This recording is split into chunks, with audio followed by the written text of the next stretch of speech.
O Senhor esteja convosco, Ele está no meio de nós. Proclamação do Evangelho de Jesus Cristo, segundo Mateus. Glória a vós, Senhor. Naquele tempo, quando Jesus e os seus discípulos estavam reunidos na Galiléia, ele lhes disse: O Filho do Homem vai ser entregue nas mãos dos homens.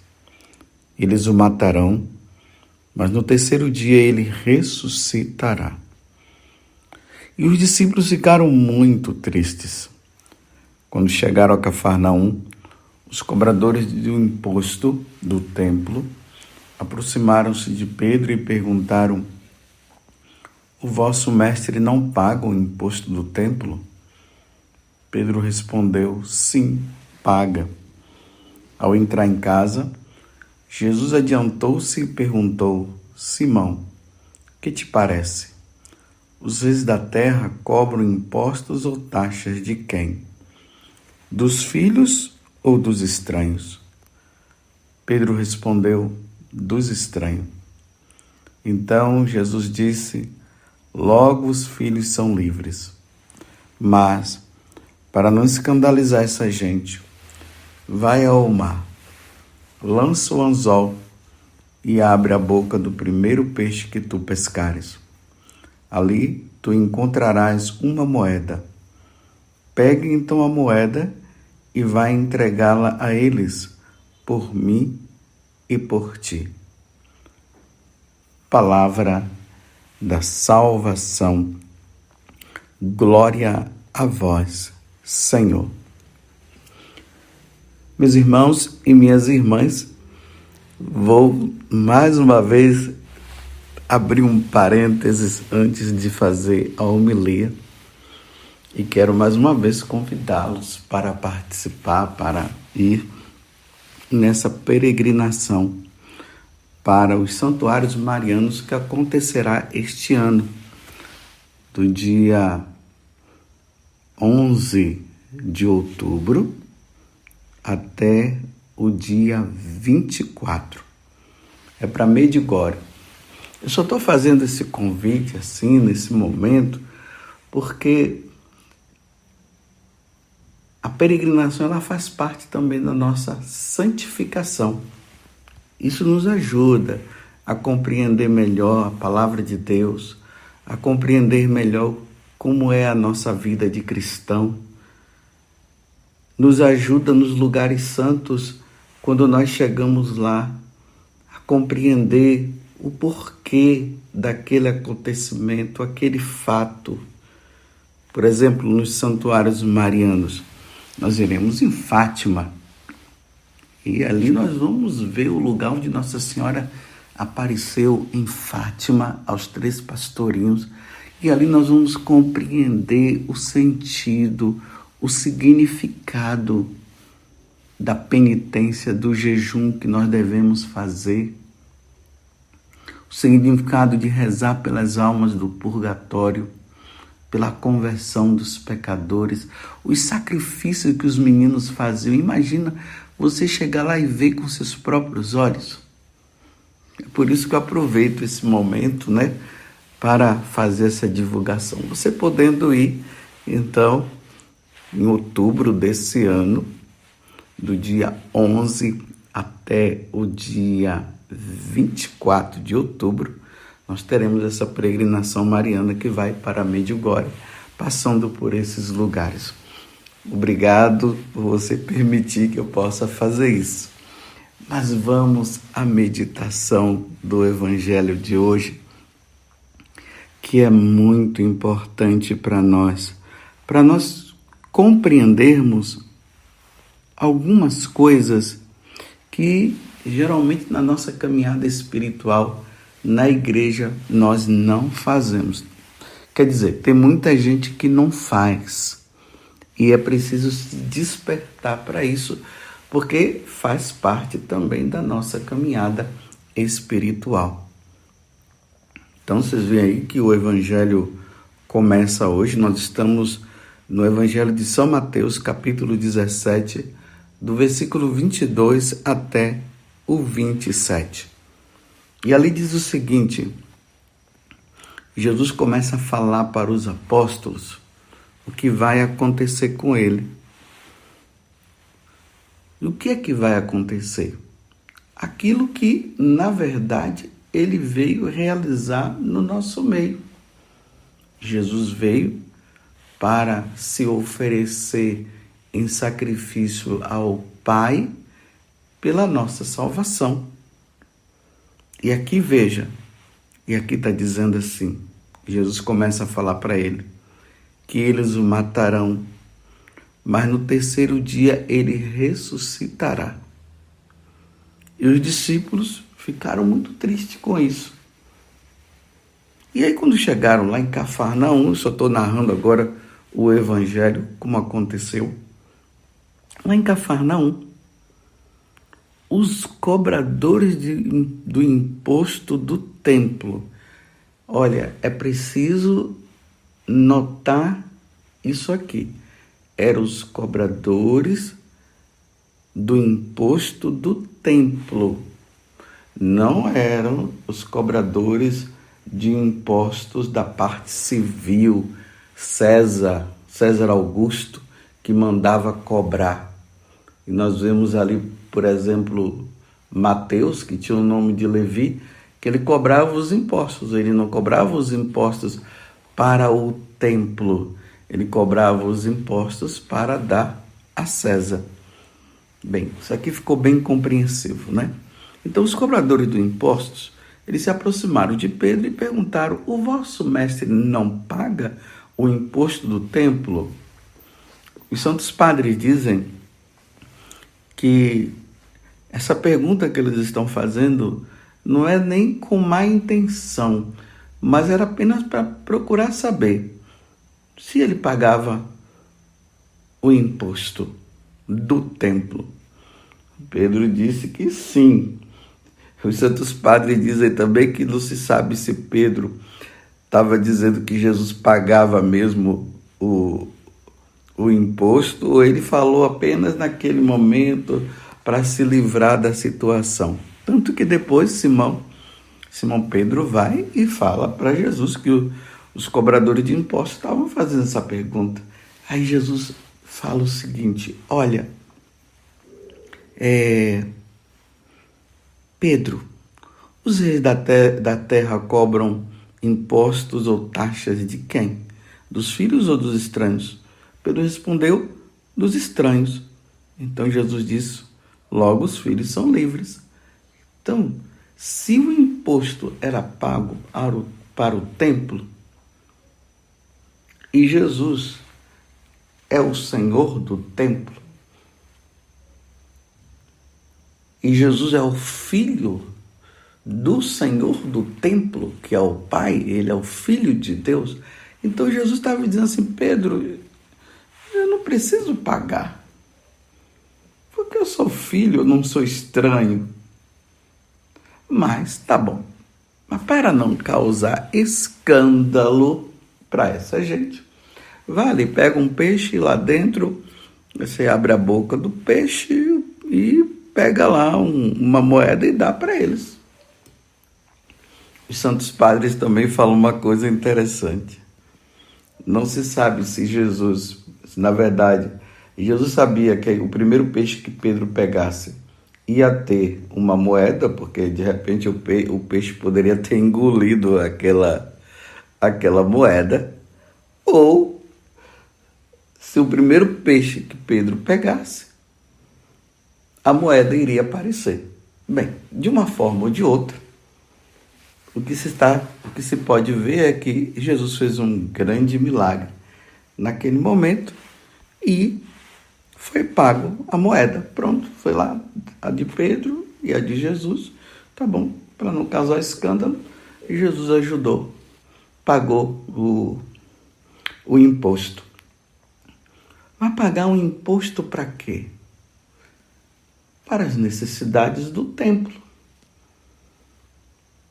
O sacrifício que era oferecido, os animais que precisariam também ser comprados, as necessidades dos sacerdotes, porque a tribo de Levi, que estava relacionada à questão da liturgia, do templo, eles não trabalhavam como qualquer pessoa civil trabalhava. Então, era necessário que as pessoas pudessem ajudar, né? O povo de Deus ajudava para que eles pudessem também suprir as suas necessidades. As questões que estão relacionadas também ao próprio templo, à reforma. Vocês compreenderam o porquê de pagar esse imposto? Por que eu estou falando isso? Porque eu não sei se você sabe, mas a igreja, nós da Igreja Católica, existem 5 mandamentos que são da igreja.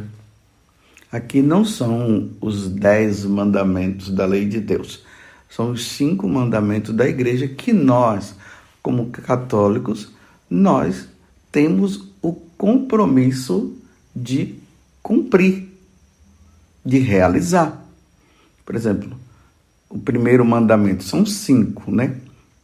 O primeiro mandamento é ouvir missas inteiras nos domingos e festas de guarda, que está relacionado com o terceiro mandamento da lei de Deus.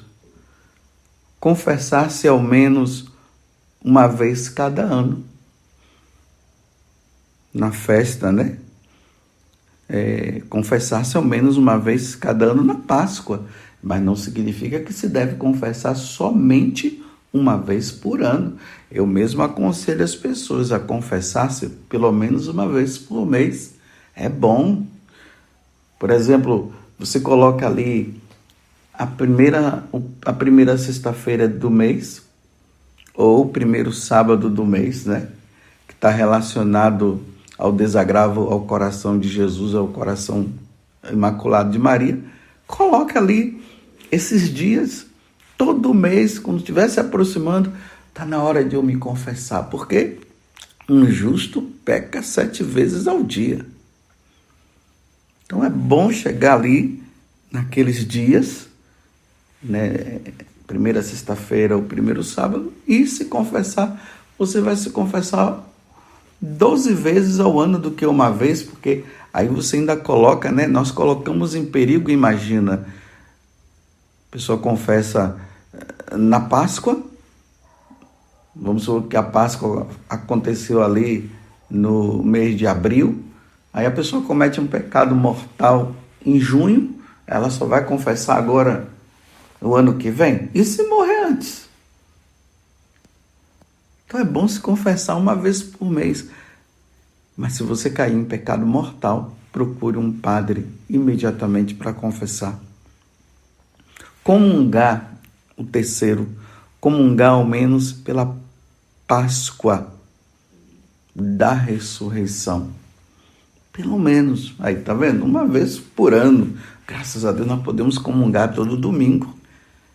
E aqueles que podem, comungam até todos os dias. Quantas pessoas que nós vemos, nós padres, quando participamos da missa, elas têm esse hábito da confissão,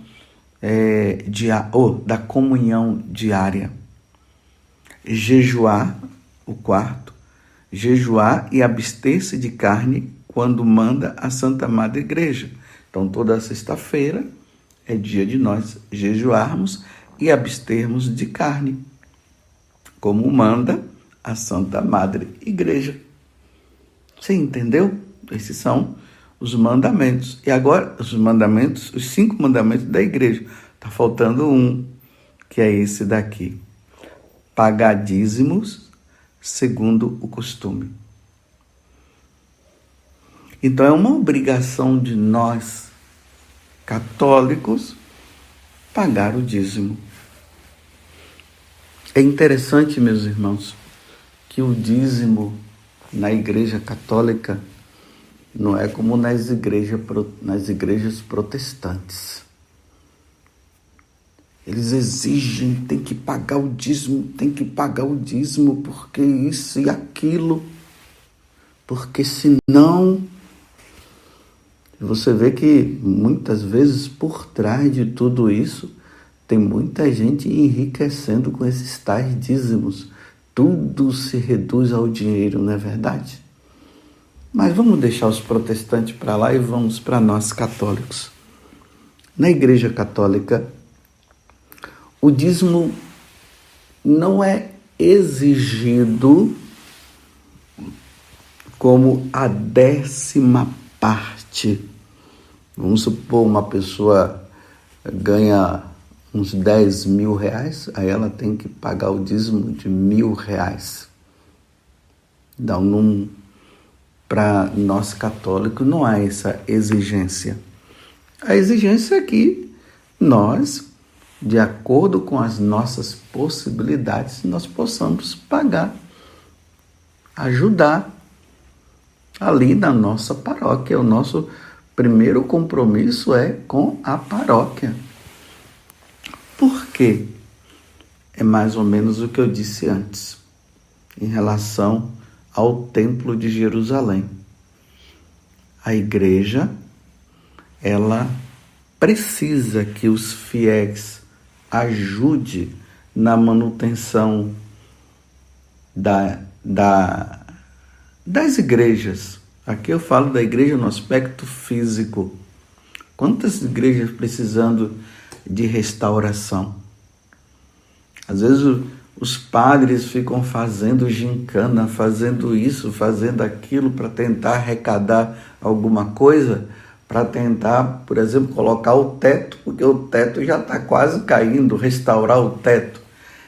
E se todos os paroquianos eles pagassem o dízimo, não haveria necessidade de fazer aquelas rifas, porque todo mundo estaria ali, aí a igreja teria o necessário para a manutenção do sacerdote, porque o sacerdote não tem um emprego como você tem, pelo menos era para nós não termos, né? O nosso emprego, entre aspas, é o nosso trabalho, a celebração da missa, os sacramentos que nós ministramos, o auxílio que nós damos também aos necessitados. Então, aquele dízimo que vocês pagam ajuda também para que o sacerdote possa também ter a manutenção dele. O sacerdote precisa comer, o sacerdote precisa ter um lugar para morar, por isso que tem a casa paroquial. O sacerdote precisa comprar roupa, e é justamente essa ajuda que você faz com o dízimo para a manutenção. Vocês viram que no Evangelho eles perguntaram, um mestre, Jesus, ele paga também o dízimo? E Jesus, vocês viram que no final de contas Jesus acabou pagando, né? Esse dízimo, eu repito, é o imposto que era necessário para as necessidades do templo. Você compreendeu? Aquele cálice que às vezes precisa de uma restauração, um cálice novo que precisa ser comprado, as alfaias, que são aqueles panos, quer dizer, as alfaias está englobando tudo, né? Está englobando o cálice, a patena, aqueles panos, a toalha do altar. Que às vezes tem muitas paróquias aí que está tudo velho. E as coisas de Deus precisam ser chique, não é verdade? Como dizia São João Maria Vianney, o melhor para Deus. Você compreendeu? Então eu pergunto, você tem ajudado no dízimo aí da sua paróquia?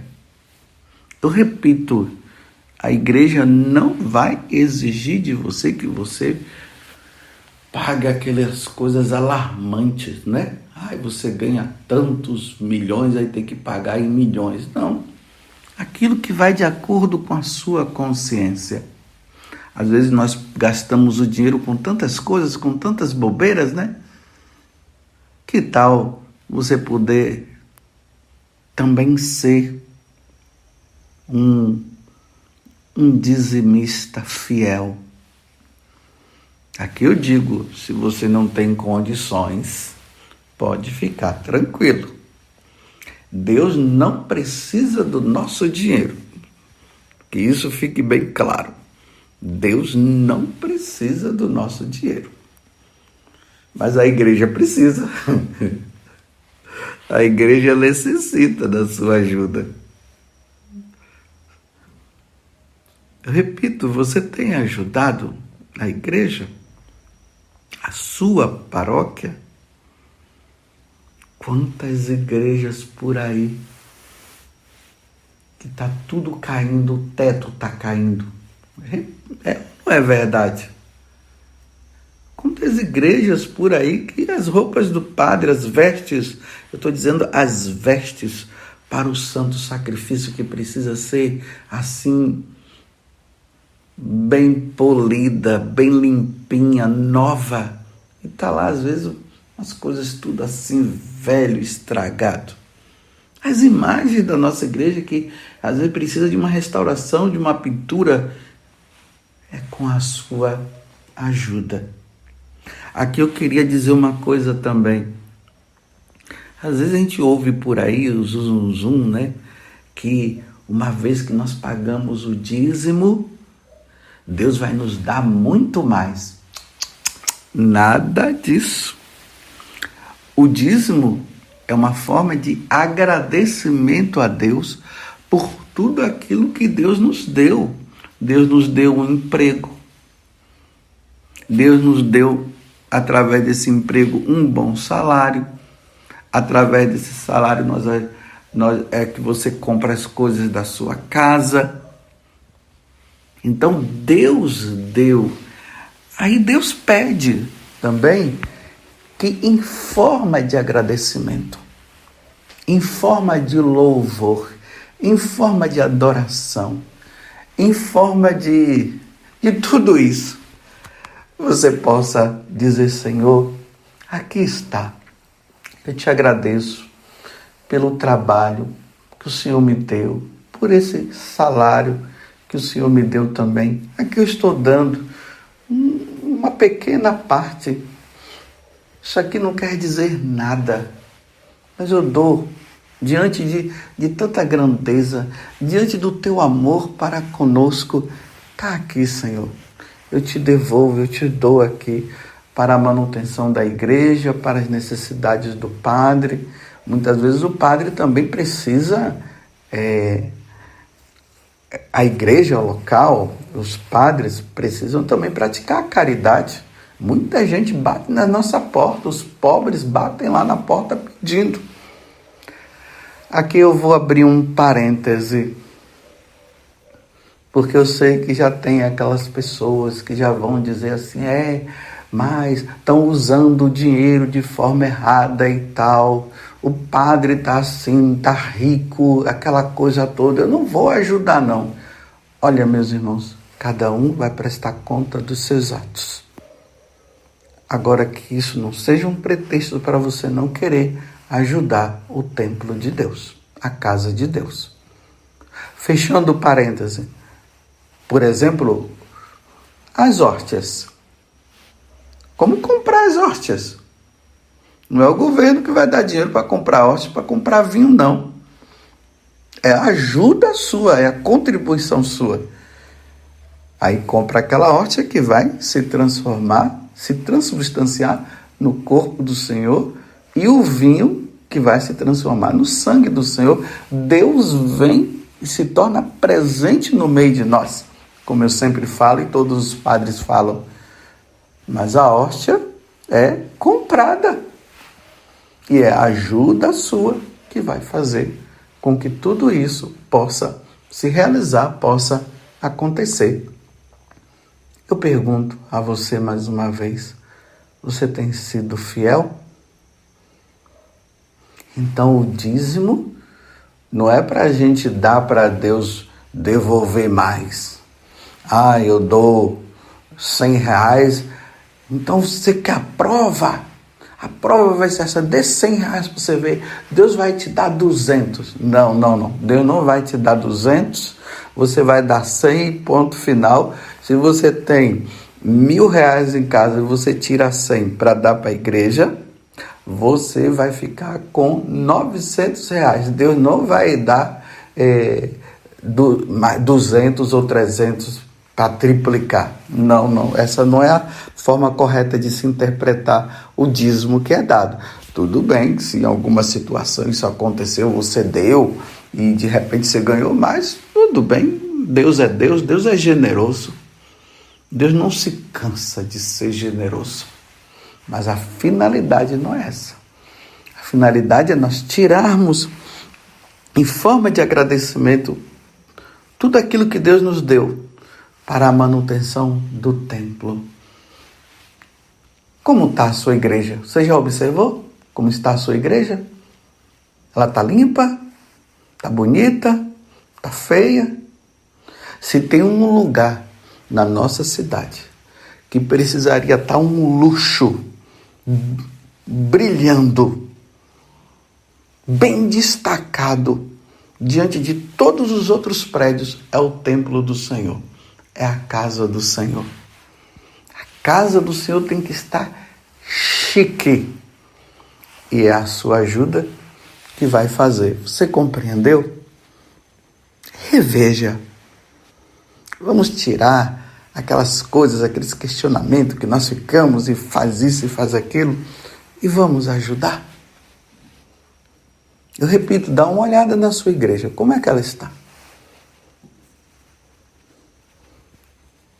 Tem muitas pessoas generosas que às vezes quando o padre diz assim,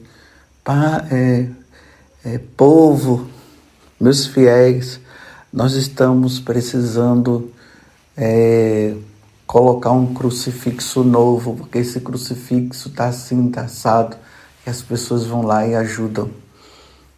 Recentemente um sacerdote estava me contando que ele tinha falado, né, que lá na paróquia tinha um crucifixo lá, que não era um crucifixo bonito, porque, meus irmãos, tem que ser belo, né? As imagens têm que ser belas. Tem umas imagens, meu Deus do céu, as imagens têm que mostrar a beleza de Deus, tem que nos fazer com que nossa alma se eleve à beleza que Deus tem. Agora, as imagens feias, tem umas imagens feias, pelo amor de Deus. E o padre falou, olha, estamos precisando, ajudem aí, nós precisamos, vamos colocar um crucifixo mais bonito e tal. Um jovem foi lá, falou com o padre, perguntou quanto custava, o padre falou o valor. E olha, que crucifixo bonito, lindo está naquela igreja, porque expressa a morte e a paixão do Senhor, como está falando na primeira leitura. Isso faz com que desejemos, isso faz com que nós possamos, através daquela imagem, nos aproximar de Deus, através daquela imagem, aceitar os nossos sofrimentos e oferecer os nossos sofrimentos. Acredito que você tenha entendido, né? Então, aquele homem perguntou se Jesus pagava o imposto do templo. E Jesus, para não escandalizar, porque ele não precisava fazer isso, Jesus foi lá e pagou. Que Deus nos ajude também a entender essa parte. Porque senão nós ficamos cobrando, pedindo, pede isso, pede aquilo, mas a contribuição nossa nós não damos. Você tem dado a sua contribuição? Louvado seja nosso Senhor Jesus Cristo, para sempre seja louvado, e a nossa Mãe Maria Santíssima.